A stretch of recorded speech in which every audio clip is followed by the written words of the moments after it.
Oh my god, Nintendo, the hype. Oh my god, it's so good. Thank you so much. Yes, guys, news on The Legend of Zelda Breath of the Wild, the expansion pass, the first DLC pack. You know, honestly, I thought they were gonna save this news for E3 or whatever, but they just came out of nowhere and did it. They could have done it, man. They really could have done this at the Nintendo Direct, but now they're like, yeah, let's get this going. And yes, even though I got screens, guy, bring back the paper. You know, whatever. All right, so guys, big news when it comes to the expansion pass, the first DLC pack of The Legend of Zelda Breath of the Wild. They didn't really specify when this thing is going to be out. Of course, it's going to be out in summer. But before I get to DLC, thank God, starting today, there is a free patch going around right now. You can download right now. Wii U owners, you're going to have to download this from the eShop directly, but Nintendo Switch users, you're good in the free update. You're able to change the voice options to any of the 9 available languages or language settings. There's technically 7, but like different areas of language, like Spanish from Spain, Spanish from Latin America. You know what I'm talking about. So you can change it, and yes, this was a godsend. We were hoping for something like this from the beginning of the game, you know, when we got it, but now we can see cutscenes and listen to it in Japanese and read the subtitles. Oh boy, I'm gonna change that shit right now. But that's free and that's out right now. Go get it.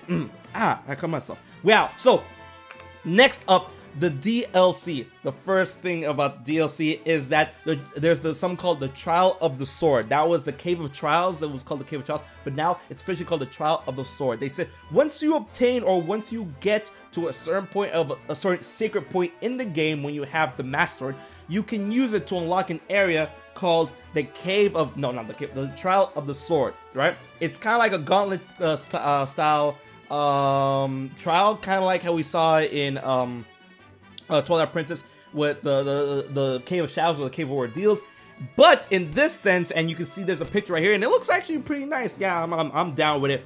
You're gonna have to clear all these floors with Link, with no equipment and no items or weapons. You're gonna have to fend for yourself, and I'm pretty sure as you go on floor by floor by floor, you'll have the access to get certain weapons or anything like that in order to help you clear all the floors, which is around 45, 46 floors. They said like around that number. Nintendo, I don't know if it's a really official how many floors there are, but once you clear all those floors, the true power of the Master Sword will awaken. What does this mean? It's always gonna be in the glowing holy state, the true form of the Master Sword, the true Master Sword power. When it goes glowing blue and 60 attack, busted, fucking busted.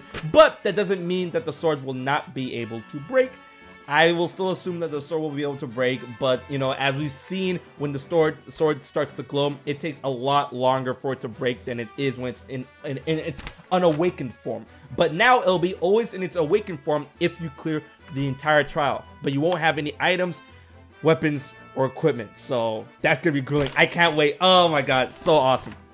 And then the additional map feature that they decided to do is called the Path of the Hero mode, which allows you up to 200 hours beforehand, and don't worry, it acts retroactively. It allows you to see where you've been and how long you've stayed in a certain area of the map. It just basically, it follows you. It's like, you know, you're basically like a journey log, so you don't have to put in like, oh, I put a blip there or I put a marker there, that's where I've been. No, it'll tell you where it's been, which is pretty cool and stuff. And it's retroactive 200 hours, and it'll be a cool feature, but something for DLC, everything's packed together. Next up is the hard mode, and a lot of people has been, you know, on the fence about this hard mode and whatever, and it's a totally different beast than hero mode. Now what this hard mode is that there's gonna be the enemy AI is gonna be increased.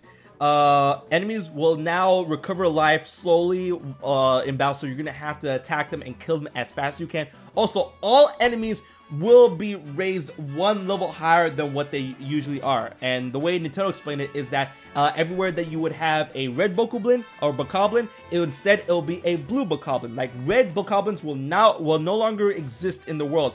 Green Lizaflows will no longer exist in the world. Red Moblins will no longer exist in the world because they're always going to be one scale level higher. And Nintendo said that according to this, you will encounter enemies higher than the highest scale you've encountered in the regular mode of The Legend of Zelda Breath of the Wild. So we're probably going to see an increased rank of silver moblins or silver Lionels or silver bokoblins. So we're probably going to have like gold or something like that, diamond. Nah, it's probably going to be gold because I mean we already have black bokoblins, black moblins, and other stuff like that. So it's probably going to be gold versions of that, which silver, they are pretty hard to take down and they have a lot of health, and now they're going to have healing, and boy, oh boy, oh boy.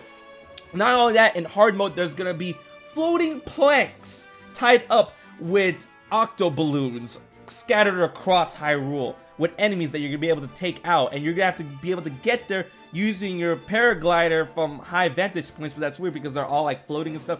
And you can see in the picture right here, and there's going to be treasure chests for you guys to get and stuff. So, I mean, that's really cool. Also, there's going to be new hidden treasures all over Hyrule, including a transportation, the teleportation stone, which allows you to set up a teleportation marker to wherever you are, wherever you've been in-game, and you can use that to teleport directly to that specific marker instead of a shrine or a tower. But you could only set up one marker at a time. So I mean, like, this teleportation hopping, yeah, and you're gonna have to find it in the world.